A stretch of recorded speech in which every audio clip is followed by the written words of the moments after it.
Greetings, welcome back. Today I'm going to do a quick video on the color pot adjustment on the 400-800s, but on this one in particular it's a bear because the ribbon cable is so short on the keyboard. I don't want to take it all back apart again. It's just a real pain in the ass to get it in. So I'm going to get my screwdriver in here. I have to hold down the power button because I have the lid lifted up. I've already got Joust preloaded.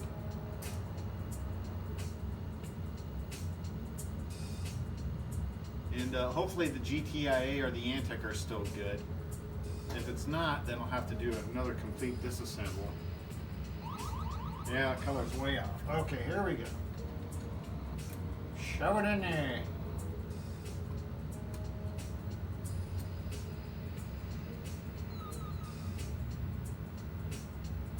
I'm looking for yellow.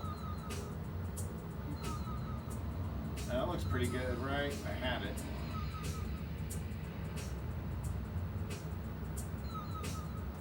That looks pretty good. If the picture was better, you could see it's just got a little bit of yellow. The reds are reds, and that usually gets all the rest of the colors back up.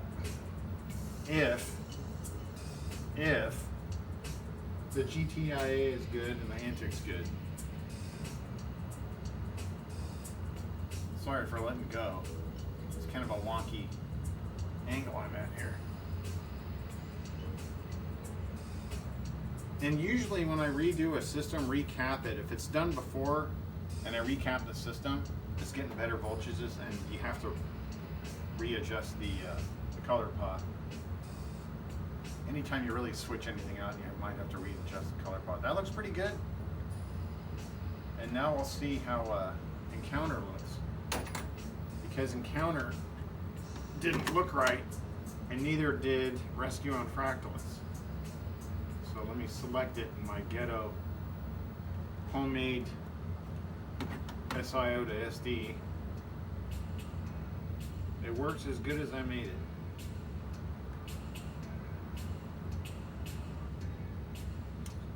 I think I skipped it. There it is. All right.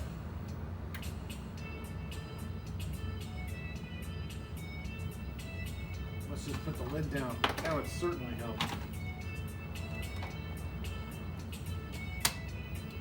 There. Colors were way off in Encounter.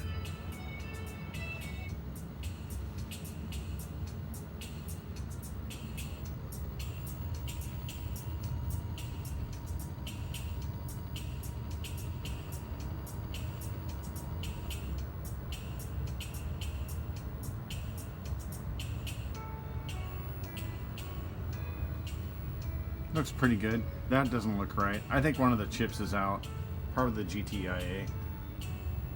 But for some reason, I can't get some cartridges to work on this system, and I think it's because of the Intec 48K RAM board. I think it lacks some resistors or has a resistor in there that it just doesn't like certain cartridges, and one of the cartridges it doesn't like is my Super Salt cartridge. And one other one, it will run some other carts, but it just, the system won't even turn on with a cartridge in it. So if I purchase a normal 48K RAM card or a new one that's purchased, then I'm pretty sure that problem with the cartridges will go away. But anyway, that's how you adjust the color pot. You can just kind of take the screws out on the bottom and then just lift up the lid and then access the port in the back. Some guys drill a hole in the back, but then you got a hole in the back. Anyway, so that 400 was built from scratch and extra parts, and it's up and running. May not be perfect, but it's running. Anyway, thanks for watching. See you next time. Blah, blah.